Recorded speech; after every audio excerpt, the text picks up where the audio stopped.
SI भर्ती का मामला पिछले कई दिनों से राजस्थान की राजनीति में तुल पकड़ा हुआ है। इसको लेकर हनुमान बेनीवाल कई दिनों से मोर्चे पर बैठे हैं, प्रदर्शन कर रहे हैं और वो चाह रहे हैं कि जल्द से जल्द इस मामले की सुनवाई की जाए और दोषियों को पकड़ा जाए। और इसी मामले को लेकर उन्होंने व्हाइट हाउस का जिक्र भी किया और क्या कुछ कहा हनुमान बेनीवाल ने और इस पर क्या जनता की जो राय है, आज हम इस पूरे वीडियो में इसी मुद्दे पर बात करेंगे।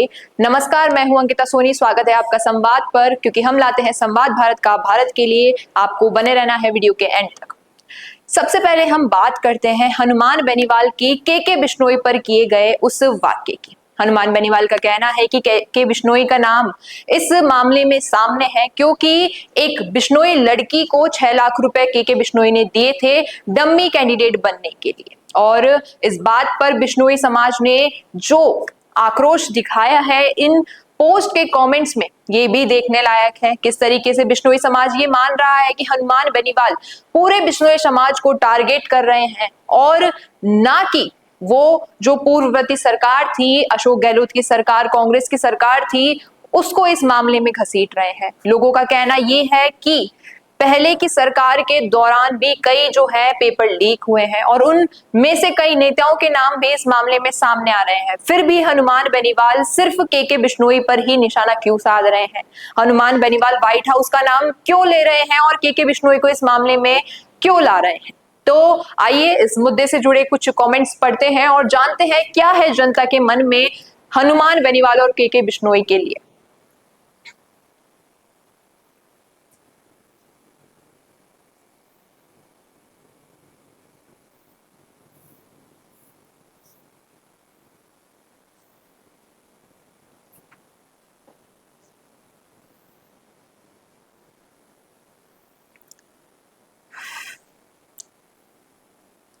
एक शख्स ने यहाँ पर एक पेपर का कट पोस्ट किया है जिसमें ये लिखा है कि आरएसएस 2018 इंटरव्यू टॉप 16 में सिर्फ 6 के 80% 80 से ज्यादा नंबर आए हैं। डोटासरा के सभी रिश्तेदारों को 80 से ज्यादा 85 तक अंक मिले हैं। इस शख्स ने यहाँ पर पेपर की कटिंग पोस्ट की है और दिखाया है कि किस तरीके से के बिश्नोई को तो हनुमान बेनीवाल अपने निशाने पर ला रहे हैं, लेकिन पूर्व में शिक्षा मंत्री रह चुके गोविंद सिंह डोटासरा और विपक्ष के गोविंद सिंह डोटासरा के परिवार के जो स्टूडेंट्स थे जिन्होंने एग्जाम दिया आरएस 2018 का, उनके सभी के 80 से 85% जो है मार्क्स आए। ऐसा क्यों हुआ?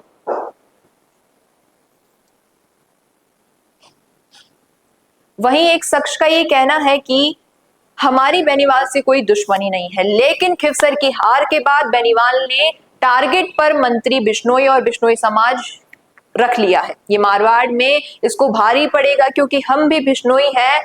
इसकी इतनी औकात नहीं है कि हमें झुका सके और इसका इतना घमंड तोड़ेंगे। जय श्री राम, जय जम्बो जी महाराज। माफ कीजिएगा, लेकिन यहाँ पर इन्होंने ये बात कही है कि हनुमान बेनीवाल जब से खिवसर की सीट हारे हैं तब से उन्होंने बिश्नोई समाज को अपना टारगेट बना लिया है। साथ ही के बिश्नोई और बिश्नोई समाज को टारगेट बनाना हनुमान बेनीवाल को भारी पड़ेगा। ये बात इस शख्स की कहने वाली है। क्यों जातिवाद जहर फैलाने में लग रहे हो? के बिश्नोई क्या एक बिश्नोई जाति से जीता है? क्या दूसरी जाति ने उसे वोट नहीं दिया? क्यों जातिवाद जहर फैला रहे हो? क्यों जहर फैला रहे हैं? इनका कहना यह है कि अगर के बिश्नोई जीते हैं तो वो केवल एक समाज से जीते नहीं होंगे, और भी समाज के लोगों ने उन्हें वोट दिया होगा, इसलिए के बिश्नोई ने ये जीत हासिल की है। फिर इस बात पर इतना जातिवाद क्यों करना है? क्यों इस तरीके का जातिवाद का जहर जो है समाज में फैला रहे हो, जिससे जातियों के बीच में जो है मनमुटाव हो, भेदभाव हो?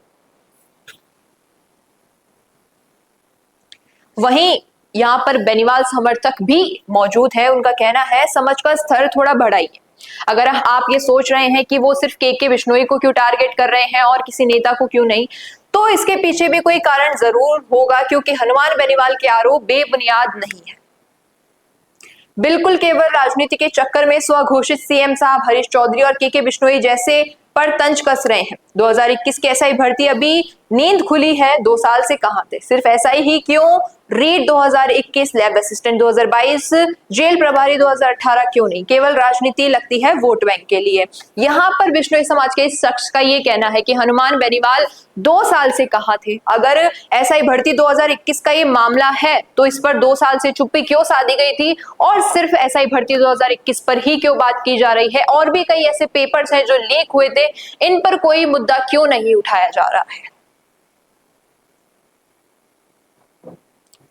वहीं कुछ समर्थक फिर से दिखाई दे रहे हैं। इनका कहना है, शायद आपको पता नहीं होगा, डोटासरा के घर पर ईडी की रेड पड़ी थी।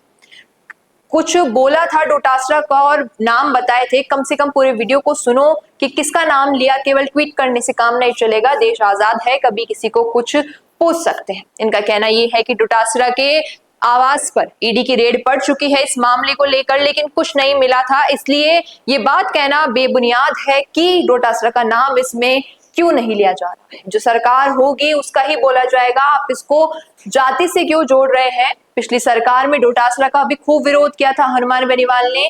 ठीक है, जो गलत करेगा वो भुगतेगा। जाट बिश्नोई भाईचारा इस मुद्दे में मत जोड़िए। इनका कहना यह है कि यहाँ पर जातिवाद को लाना गलत बात है, क्योंकि जो गलत है उसे भुगतना पड़ेगा। सरकार को जातिवाद नहीं जोड़ रही। सरकार डोटासरा की सरकार थी जब यहाँ पर डोटासरा का भी खूब विरोध किया था बेनीवाल ने, और अब जब के बिश्नोई की सरकार है तो के बिश्नोई का जो है विरोध कर रहे हैं। यहाँ पर वो सरकार जातिवाद और किसी भी चीज को बढ़ावा नहीं दे रहे हैं, वो विरोध कर रहे हैं उस व्यक्ति की जो गलत कर रहा है। हनुमान जी ने डोटासरा का बहुत विरोध किया था और ये राजपूत बिश्नोई गठबंधन कब हो गया? तुम लोग बिश्नोई को ही अपना सबसे बड़ा दुश्मन मानते हो। जातिवादी मानसिकता सबसे ज्यादा किसी की है भारत में तो वो राजपूतों की है। यहाँ पर ये राजपूत कौम, राजपूत पूरे जाति के लिए कह रहे हैं कि अगर बिश्नोई समाज से किसी के अगर जातिवाद को लेकर लड़ाई है तो वो राजपूतों की है, ना कि हनुमान बेनीवाल या और किसी जाट समुदाय से आए नेता की है। क्योंकि इनका कहना है डोटासरा का बहुत विरोध किया है हनुमान बेनीवाल ने, जब उन्हें लगता था कि वो गलत है। पूर्ववर्ती सरकार में पेपर लीक किए और उन्हीं पेपर चोरों से गठबंधन किया, और अब कहते हैं कि के बिश्नोई ने पेपर लीक किए, पागल खाने में भेजो इसे। यहाँ पर इनका कहना यह है कि पिछली सरकार जो कांग्रेस सरकार थी, उन्होंने कई पेपर लीक प्रकरण में जो है उनका नाम सामने आया, लेकिन अब इनका कहना ये है कि हनुमान बेनीवाल ने तो कांग्रेस से गठबंधन कर लिया था, इसलिए वो कांग्रेस के लिए कुछ नहीं बोल रही है और के बिश्नोई को अपना निशाना बना रही है।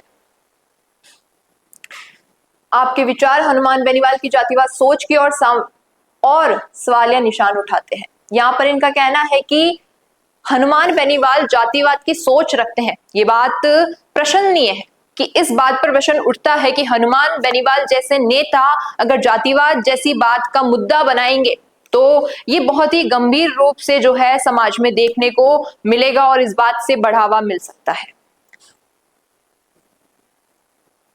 निशाना मंत्री है जो गलत है, इसका मतलब ये नहीं है कि पूरा बिश्नोई समाज सोच को सुधारो और गलत को गलत कहने की ताकत रखो। डोटासरा को भी बोला तो क्या जातिवाद हो गया? तुम्हारे को बस बहाना चाहिए आपस में जहर घोलने का, जाट बिश्नोई अलग हो जाए और हमारी रोटी सिक सके। यहाँ पर इस शख्स का ये कहना है कि जातिवाद को लेकर इस मुद्दे को बढ़ावा देना कोई अच्छी बात नहीं है, क्योंकि यहाँ पर जो मुद्दा उठाया जा रहा है वो पद को लेकर नहीं है, वो गलती को लेकर है कि के बिश्नोई का नाम इस मुद्दे में सामने आया है, इसलिए उन पर उंगली उठाई जा रही है, ना कि बिश्नोई समाज और जाट समाज के बीच जो है दरार डालने के लिए। बिश्नोई बाड़मेर और खिमसर में स्वविवेक से निर्णय कैसे ले सकते हैं? कोई बिश्नोई मंत्री मेरे विरुद्ध प्रचार कैसे कर सकता है? भले ही उसकी पार्टी ने भेजा हो, किसान शब्द केवल पेटेंट है, कोई कैसे छीन सकता है एक्सेट्रा। अभी तो देखते जाओ हुकुम, क्या कुछ गुल खिलते हैं और गिरने और भाषा का नया स्तर है। इनका कहना यह है कि अभी भी जो है खिवसर और बाड़मेर में ऐसे और भी निर्णय हैं वो जो स्वयं ले रहे हैं, लेकिन ऐसा कैसे हो सकता है? कोई मंत्री स्वयं से कोई निर्णय नहीं ले सकता है, उन्हें सबकी जो है एक सहमति की आवश्यकता जरूर है इस पर। और भी ऐसे बहुत सारे कमेंट्स हैं जिसमें कोई के बिश्नोई का समर्थक है, कोई हनुमान बेनीवाल का समर्थक है, कोई कांग्रेस को सपोर्ट कर रहा है, कोई आरएलपी को, और भी कई मुद्दे इस कमेंट सेक्शन में जनता उठा रही है। लेकिन सवाल ये कि क्या आने वाले समय में के बिश्नोई का नाम इस मामले से आने में उनके राजनीतिक करियर पर इसका सवाल उठ सकता है, उनके राजनीतिक करियर पर इसका कोई भी प्रभाव पड़ेगा, या फिर ये बात सच है और हनुमान बेनीवाल बिश्नोई समाज को टारगेट कर रहे हैं, या फिर हनुमान बेनीवाल कांग्रेस का नाम इसमें क्यों नहीं ले रहे हैं? इसके पीछे क्या कुछ कारण है, ये तो आने वाला वक्त ही बताएगा। लेकिन मुद्दा ये है कि एसआई भर्ती का ये जो मामला है, इस पर कोई एक्शन कब विपक्ष या पक्ष हनुमान बेनीवाल का साथ देंगे या नहीं। ऐसे ही अहम मुद्दों के लिए बने रहिए संवाद के साथ, क्योंकि हम लाते हैं संवाद भारत का भारत के लिए। अगर वीडियो पसंद आया हो तो इसे लाइक करें, शेयर करें और चैनल संवाद को सब्सक्राइब करना न भूलें।